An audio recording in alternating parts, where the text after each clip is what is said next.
Noticia, un golpe blando, ruptura institucional. Así es como reacciona el presidente de Colombia, Gustavo Petro, ante cada alarma que se enciende por cada caso de corrupción que estalla en su gobierno y le afecta a su gobierno. Son muchos los escándalos desde que comenzó el gobierno, el que llegó al poder acusando a todos los políticos tradicionales de ser corruptos. Pacto de la Picota. Son las reuniones que en el 2022 tuvo Juan Fernando Petro, el hermano del entonces candidato Gustavo Petro, a la cárcel Picota en Bogotá para reunirse con delincuentes condenados por corrupción, narcotráfico y paramilitarismo para buscar, según las denuncias, apoyos políticos. La Fiscalía General está investigando al hermano de Petro por presuntamente haber pactado dineros con extraditables a cambio de garantizarles cupos en la llamada paz total. El proceso sigue en etapa de indagación.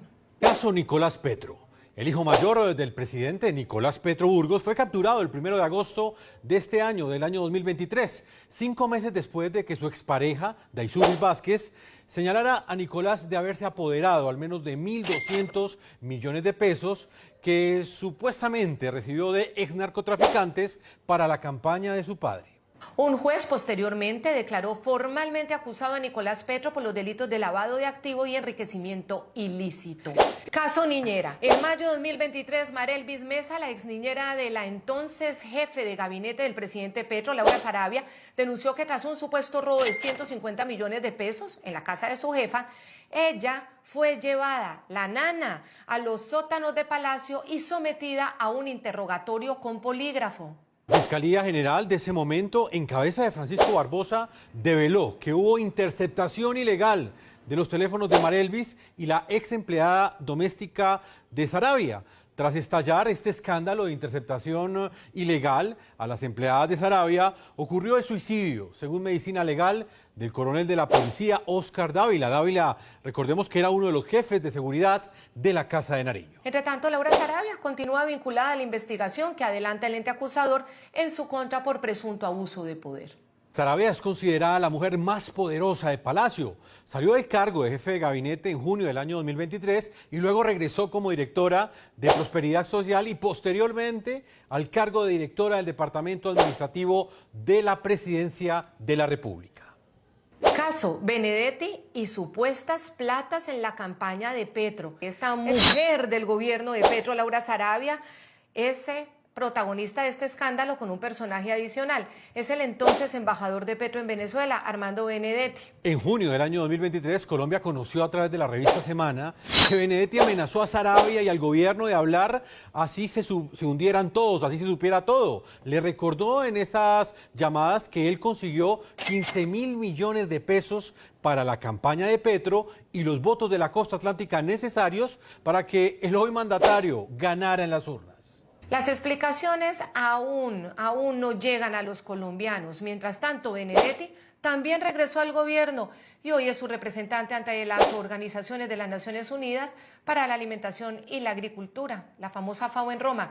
En la Corte Suprema de Justicia hay en curso 7 procesos judiciales contra el polémico embajador, entre ellos la indagación por la presunta financiación de campañas electorales con fuentes prohibidas. Caso Ecopetrol y la supuesta financiación ilegal de la campaña del presidente Gustavo Petro. El presidente de la empresa de petróleos de Colombia, Ricardo Roa, es investigado por la Procuraduría por presuntos actos irregulares que habría cometido como gerente de la campaña que llevó a Gustavo Petro a la presidencia de Colombia en el año 2022.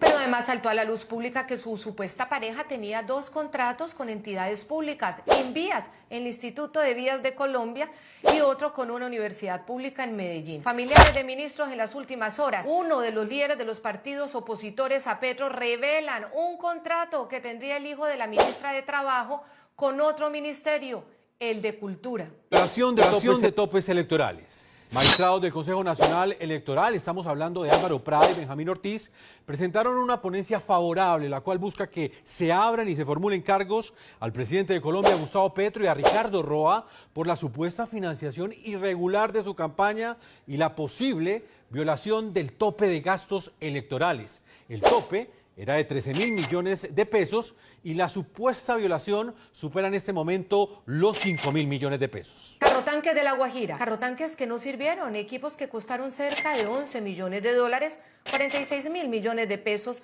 con supuesto sobrecosto de más de 20.000 millones de pesos que investiga la justicia. Los carrotanques eran para repartir agua a uno de los departamentos más vulnerables, La Guajira, donde la gente no tiene agua. Este escándalo costó la cabeza de Olmedo López, el director de la Unidad Nacional de la Gestión de Riesgos de Desastre. De carrotanques a la compra reforma. Neider Pinilla, subdirector de esa misma Unidad Nacional de Gestión del Riesgo de Desastres, que compró los carrotanques, abrió la boca para acusar a su jefe de ordenarle comprar a los presidentes de Senado y Cámara y lograr aprobar las reformas que tanto busca Petro. Este exfuncionario, en explosivas declaraciones a medios de comunicación colombianos, dijo que su jefe, el entonces director de esta unidad, Olmedo López, le ordenó entregarle 3.000 millones de pesos al presidente del Senado, Iván Name, y 1.000 millones de pesos al presidente de la Cámara de Representantes, Andrés Calle. Estamos hablando de un total de 4.000 millones de pesos, equivalente en dólares a una cifra cercana al $1.000.000. Dichos pagos, de acuerdo con el revelador testimonio, se hicieron en efectivo y en maletines en plena época de elecciones regionales, en octubre del año 2023. Las revelaciones de Pinilla salpicaron a Sandra Ortiz, quien como consejera presidencial para las regiones es una de las funcionarias más cercanas a Gustavo Petro. Pinilla aseguró que esta mujer fue la mensajera, es decir, la encargada de entregar los 3.000 millones de pesos en efectivo al presidente del Senado. Ante la gravedad de las acusaciones, la Corte Suprema de Justicia abrió una indagación preliminar contra los presidentes de Senado y Cámara de Representantes. También citó a declarar al ministro del Interior, Luis Fernando Velasco, a Carlos Ramón González, quien es el actual jefe de la Dirección Nacional de Inteligencia, y a Carlos Carrillo, actual director de la Unidad Nacional para la Gestión del Riesgo de Desastres. También a la exconsejera para las regiones, Sandra Ortiz. Y recordar las bolsas del Petrovideo, porque estas tormentas políticas que sacuden al gobierno Petro vienen de atrás. Incluso desde antes de su última campaña ya estaba en el ojo del huracán. ¿Recuerdan el Petrovideo de los fajos de billetes? El video fue revelado en noviembre del año 2018. Ahí el entonces senador Gustavo Petro aparecía recibiendo y guardando fajos de billetes en bolsas negras. Dinero que recibía de manos de Juan Carlos Montes, colaborador de él, a quien la Fiscalía de Colombia acusó por corrupción. Petro dice que Montes le entregó en ese momento 20 millones de un préstamo personal que le hizo el arquitecto de nombre Simón Vélez. Vélez lo negó tajantemente. Dijo, no le he prestado plata a Petro. La Corte Suprema de Justicia de ese entonces archivó la indagación abierta tras el polémico video. La Corte concluyó que no hubo conducta delictiva y que además los hechos habían prescrito. Al final, nadie le exigió explicaciones. Las explicaciones del presidente Gustavo Petro ante todos los escándalos de corrupción durante su gobierno. Todo se trata de un golpe blando, una ruptura institucional.